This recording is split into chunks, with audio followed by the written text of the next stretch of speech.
আসসালামু আলাইকুম ওয়া রাহমাতুল্লাহ।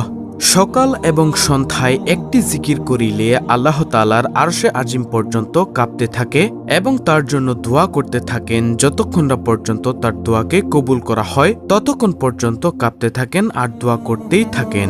সুবহানাল্লাহ। প্রিয় দর্শক, আল্লাহ তাআলার আরশে আজিমে একটি বিশেষ নূরের খুঁটি রয়েছে।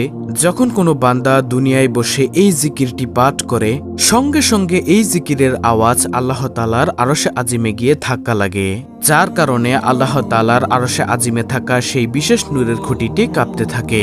তখন আল্লাহ তাআলা খুঁটির এই অবস্থা দেখে খুঁটিকে জিজ্ঞাসা করেন, ও খুঁটি, তুমি কেন কাঁপো? খুঁটি বলে, হে আল্লাহ, আপনার এক বান্দা, আপনার এক বান্দি দুনিয়ায় বসে এই জিকিরটি পাঠ করছে, যার কারণে আমি কাঁপছি। আল্লাহ তাআলা সঙ্গে সঙ্গে খুঁটিকে বলে, ও খুঁটি, তুমি তোমার কাঁপা বন্ধ করে দাও। খুঁটি বলে, হে আল্লাহ, আমি আমার কাঁপাকে বন্ধ করতে পারবো না ততক্ষণ না পর্যন্ত যতক্ষণ পর্যন্ত আপনি তাকে ক্ষমা করে দিবেন। সুবহানাল্লাহ। প্রিয় দর্শক, যতক্ষণ পর্যন্ত তার দোয়াকে কবুল করা না হয় ততক্ষণ পর্যন্ত এইভাবে কাঁপতে থাকেন আর দোয়া করতে থাকেন। সুপ্রিয় দর্শক, এই জিকিরটি হলো সর্বশ্রেষ্ঠ জিকির। যেই জিকির পাঠ করলে আসমানের সমস্ত দরজা খুলে যায়, আরশে আজিমের সমস্ত পর্দা উঠে যায়। আল্লাহর নবী হযরত মুসা আলাইহিস সালাম আল্লাহ তাআলাকে বলেন, হে আল্লাহ, আপনি আমাকে এমন একটি দোয়া শিখিয়ে দিন যে দোয়ার মাধ্যমে আমি আপনার জিকির করব, আমি আপনাকে স্মরণ করিতে পারবো। আল্লাহ তাআলা হযরত মুসা আলাইহিস সালামকে এই জিকিরটি শিক্ষা দিয়েছিলেন। সুবহানাল্লাহ। আল্লাহর নবী হযরত মুহাম্মদ সাল্লাল্লাহু আলাইহি ওয়াসাল্লাম পবিত্র হাদিসের মধ্যে ইরশাদ করেছেন, ৭ আসমান ও ৭ জমিন এক পাল্লায় রাখা হলে অপর পাল্লায় যদি এই জিকিরটি রাখা হয় তাহলে এই জিকিরের পাল্লাটি বেশি ভারী হয়ে যাবে। সুবহানাল্লাহ। এই জিকির পাঠ করার পরে আল্লাহ তাআলার কাছে কোনো কিছু চাওয়া হলে আল্লাহ তাআলা অবশ্যই তার চাওয়াকে পূর্ণ করে দেন। কোনো দোয়া করা হলে অবশ্যই তার দোয়াকে কবুল করেন। প্রিয় দর্শক, অনেকেই আছেন অভাবগ্রস্ত, অনেকেই ঋণগ্রস্ত, কোনোভাবেই ঋণ পরিশোধ করতে পারছেন না। এই জিকিরের আমলটি করে আল্লাহ তাআলার কাছে দোয়া করুন। আপনার ঋণের পরিমাণ যদি পাহাড় সমান হয়ে থাকে, আল্লাহ তাআলা আপনার সমস্ত ঋণকে কুদরতিভাবে পরিশোধ করে দিবেন ইনশাআল্লাহ। আপনার সকল অভাব অনটন, দুঃখ কষ্ট, পেরেশানি, চিন্তা দূর করে দিবেন। চতুর্দিক থেকে রিজিকের ব্যবস্থা করে দিবেন। যেদিকে যাবেন সফলতা অর্জন হবে ইনশাআল্লাহ। এছাড়াও এই জিকিরের আমলটি করে আল্লাহ তাআলার কাছে দোয়া করুন। আল্লাহ তাআলা অবশ্যই আপনাকে নেককার সলিহিন সন্তান দান করবেন, যে সন্তান আপনার জন্য দুনিয়া ও আখিরাতে কল্যাণকর হবে। সুবহানাল্লাহ। দর্শক, দোয়াই হচ্ছে সকল কিছুর মূল। আপনি এই জিকিরের আমলটি করে আল্লাহ তাআলার কাছে যত নেক দোয়াই করেন না কেন, আল্লাহ তাআলা তা কবুল করবেন। কারণ আল্লাহ তাআলার কাছে কোনো কিছু না চাইলে আল্লাহ তাআলা অসন্তুষ্ট হন।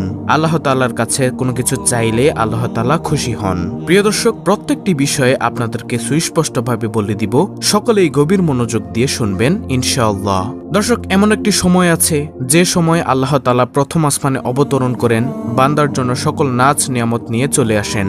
আল্লাহ তাআলা বান্দাকে এভাবে ডাকতে থাকেন আর বলতে থাকেন, হে আমার বান্দা, কে আছো ক্ষমা প্রার্থী? আমার কাছে ক্ষমা চাইবে, আমি তোমার জীবনের ও যৌবনের সমস্ত গুনাহকে ক্ষমা করে দিব। কে আছো অভাবগ্রস্ত?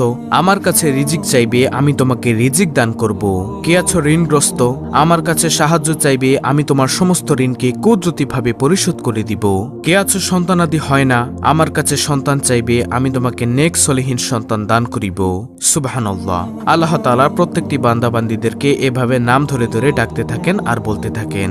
আর সেই সময়টি হলো রাতের শেষ তৃতীয়াংশে। যেমন ধরেন রাত 2টা অথবা 3টার দিকে। এই সময়ে 2 রাকাত তাহাজ্জুদ নামাজ পড়ে যদি জিকিরের আমলটি করতে পারেন, কপাল খুলে যাবে, ভাগ্য পরিবর্তন হয়ে যাবে, আপনি যা চাইবেন তাই পাবেন। আল্লাহ তাআলা আপনার দোয়াকে কখনোই খালি হাতে ফিরিয়ে দিবেন না ইনশাআল্লাহ। প্রিয় দর্শক, আপনি যদি তাহাজ্জুদ নামাজের পরে এই আমলটি করতে না পারেন তাহলে অবশ্যই ফজরের নামাজের পরে এবং মাগরিবের নামাজের পরে এই আমলটি করবেন। এই আমলটি তাহাজ্জুদ নামাজের পরে কিভাবে করবেন, ফজরের নামাজের পরে কিভাবে করবেন এবং মাগরিবের নামাজের পরে কিভাবে করবেন, প্রত্যেকটি বিষয় আপনাদেরকে বলে দিব। আপনি যদি তাহাজ্জুদ নামাজের পরে এই আমলটি করতে পারেন সবচেয়ে বেশি উত্তম হবে। এজন্য যথেষ্ট চেষ্টা করবেন তাহাজ্জুদ নামাজের পরে এই আমলটি করার জন্য। আপনি যদি তাহাজ্জুদ নামাজের পরে এই আমলটি করেন তাহলে তাহলে নিয়মটি ভালো করে শুনুন।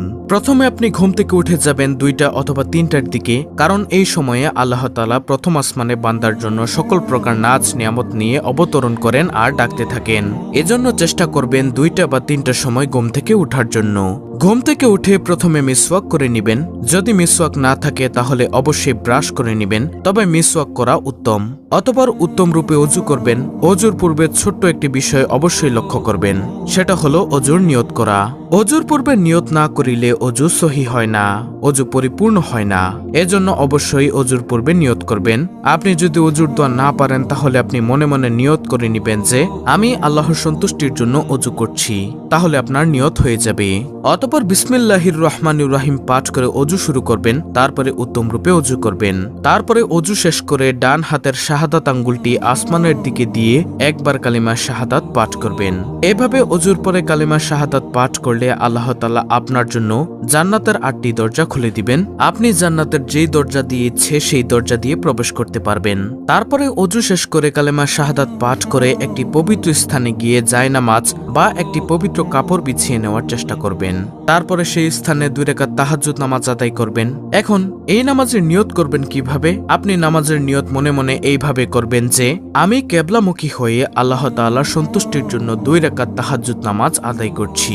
তাহাজ্জুদ নামাজ 2 রাকাত করে পড়া উত্তম। আল্লাহর নবী সাল্লাল্লাহু আলাইহি ওয়াসাল্লাম 2 রাকাত করে তাহাজ্জুদ নামাজ পড়তেন। আপনি তাহাজ্জুদ নামাজ 8 রাকাত অথবা 12 রাকাত আদায় করার চেষ্টা করবেন 2 রাকাত করে করে। 4 রাকাত করে পড়লেও সমস্যা নেই। সর্বনিম্ন 2 রাকাত থেকে শুরু করে যত রাকাত ইচ্ছা করতে পারেন, কোনো সমস্যা নেই। তারপরে তাহাজ্জুদ নামাজ শেষ করে সেই স্থানে বসে আমলটি করবেন। আপনি প্রথমে একবার দুরুদে ইব্রাহিম পাঠ করবেন। যদি দুরুদে ইব্রাহিম না পারেন তাহলে যে কোনো দুরুদ, যেমন সাল্লাল্লাহু আলাইহি ওয়াসাল্লাম, এই ছোট্ট দুরুদটিও পাঠ করতে পারেন। দুরুদ পাঠ করার পরে একটি ছোট্ট ইস্তেগফার এভাবে পাঠ করবেন। আস্তাগফিরুল্লাহাল্লাযী লা ইলাহা ইল্লা হুয়াল হাইয়ুল কাইয়্যুম ওয়া আতুবু ইলাইহি লা হাওলা ওয়ালা কুওয়াতা ইল্লা বিল্লাহিল আলিয়্যিল আযীম। তারপরে এই 2টি দোয়া পাঠ করার পরে আপনি দোয়া ইউনুস পাঠ করবেন, যেটি পাঠ করার ফলে আপনার সকল বিপদ আপদ বালা মুসিবত দূর হয়ে যাবে। আর দোয়া ইউনুসটি হলো লা ইলাহা ইল্লা আনতা সুবহানাকা ইন্নী কুনতু মিনাজ জালিমিন। তারপরে আরো একটি ছোট্ট দোয়া পাঠ করবেন, যেটা হলো লা হাওলা ওয়ালা কুওয়াতা ইল্লা বিল্লাহ। হাদিসের মধ্যে এসেছে 70টি রোগের মহা ঔষধ এই ছোট্ট দোয়াটি, লা হাওলা ওয়ালা কুওয়াতা ইল্লা বিল্লাহ। তারপরে এই দোয়াটি একবার পাঠ করা শেষ হলে সেই জিকিরটি পাঠ করবেন, যে জিকির একবার পাঠ করলে আল্লাহ তাআলার আরশে আজিম পর্যন্ত পৌঁছে যায় এবং তার জন্য দোয়া করতে থাকে। সুবহানাল্লাহ। আর সেই জিকিরটি হলো লা ইলাহা ইল্লাল্লাহ। এটি আপনি 100 বার পাঠ করবেন। তারপরে আবার একবার দুরুদে ইব্রাহিম পাঠ করবেন। তারপরে আল্লাহ তাআলার কাছে খাস দিলে দোয়া করবেন। যদি তাহাজ্জুদ নামাজের সময় আপনি আমলটি না করতে পারেন, ঘুম থেকে উঠতে দেরি হয়ে যায়, তাহলে ফজরের নামাজের পরে করবেন। তারপরেও যদি করতে না পারেন তাহলে মাগরিবের নামাজের পরে করবেন। তারপরে মোনাজাতের মধ্যে আপনার সকল কাঙ্ক্ষিত চাওয়া পাওয়াগুলো আল্লাহর দরবারে তুলে ধরবেন। ইনশাআল্লাহ আপনার সকল চাওয়া পাওয়া আল্লাহ তাআলা পূর্ণ করে দিবেন। তো এই ছিল আমাদের আজকের ভিডিওতে আমলের নিয়ম যেভাবে বলা হয়েছে আপনারা সেই নিয়মে আমলটি করবেন। যদি না বুঝে থাকেন ভিডিওটি আবার দেখুন।